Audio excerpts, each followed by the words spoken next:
According to a recent report from the Heritage Foundation's Oversight Project, the Biden administration is working with a network of private organizations to facilitate the worst border crisis in American history. By tracking cell phone data, the report's authors found that migrants had been placed in 431 of 435 congressional districts across the country. That means virtually every part of the country is being affected by the current border crisis. Joining me now to discuss the report and its findings is Mike Howell, Director of the Oversight Project for the Heritage Foundation. Mike, welcome to Washington Watch. Thanks for having me. First, tell me just the headlines for you from this report. What did you learn from your research? So we looked at the cell phone movement data for a 1-month period, so a short period of time for only 30,000 devices at 30 plus separate NGO facilities. So this is a small snapshot. And we found that they went to virtually every single congressional district on the US mainland. And so we were very surprised to find this. So we basically ran this study again with a new set of NGOs, found it again.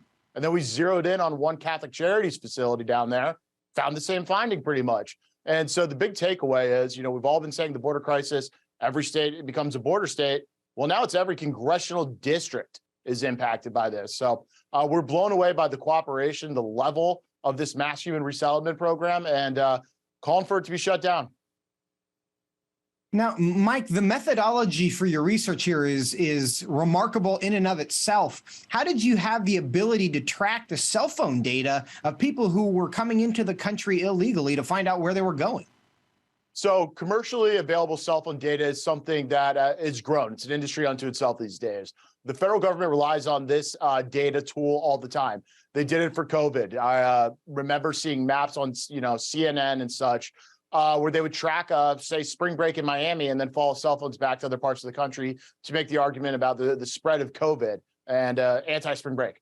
The federal government used this in the January 6th prosecutions, where they basically pulled all the cell phone data from everyone in the vicinity of the protest that day and used it to track people down. So in seeing this over time, I thought, why don't we use this for the border purposes? And the technology worked very, very well. What do you think the implications of these findings are? You mentioned that you were able to track illegal immigrants to 431 of the nation's 435 congressional districts. What do you learn from that? So we learned that the Biden administration has basically offshored a bunch of the responsibility for handling this border crisis to the NGOs. We all remember about a year or so ago when thousands and thousands of Haitians were camped out under bridges in Del Rio. That's the only time the liberal media really challenged the Biden administration on this crisis. So the Biden administration's top concern now is not securing the border. It's avoiding, bad pictures like that. And so they rely on these NGO partners to take custody of illegal aliens and get them, away from the border as soon as possible to make it seem like less of a crisis. So the finding is we don't need to just shut down the Biden administration's implementation of this crisis. We need to go after their partner organizations as well. And that's why we applauded Governor Greg Abbott, who announced just a couple of days ago, he's investigating the NGOs. That seems like it could be the biggest finding of your research if what you found is true, that the response from the White House is not primarily securing the border and dealing with the problem, but making the problem look less severe than it actually is. You talk about this network of non-governmental organizations, NGOs, that are working with the federal government at the border. Is that a new development? Have past administrations done that as well? Or is that something specifically the Biden administration has brought in order to change the way it's being dealt with?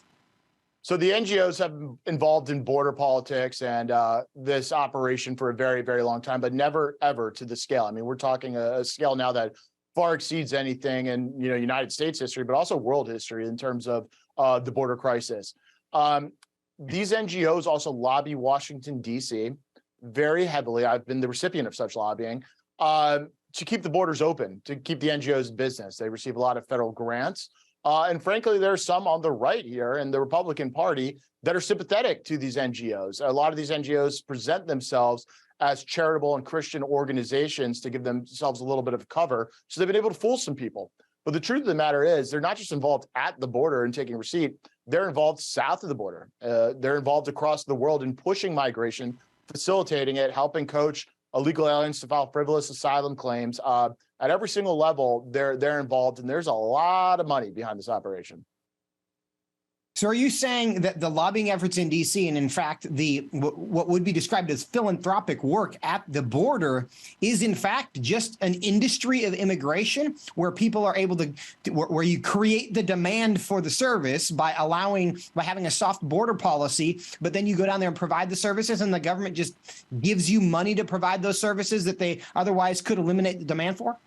Yeah, you said it better than I could. That's exactly what is happening. I think people, though, are wisening up to this. We've seen a lot of reactions from leaders on Capitol Hill saying they need to subpoena the NGOs. They need to call them up for Congress. They need to review their funding. Right now, in the omnibus bill, there's about $1 billion, billion with the B, that would go to just paying off these NGOs to do this kind of stuff, at taxpayer expense. So this stuff is now coming to the attention of a lot of leaders. And Greg Abbott certainly stirred the pot when he announced the investigation. So hopefully things are changing. Very quickly, about 20 seconds, do you think the Republican leadership in the next Congress might investigate this? I think they're going to have to, because that's what very powerful Republicans in committee positions have indicated they want to do. So it's going to be hard to say no to not shutting down the border crisis, so they better. Mike Howell, director of the Oversight Project for the Heritage Foundation. Thanks for your research and your time today. Thank you very much.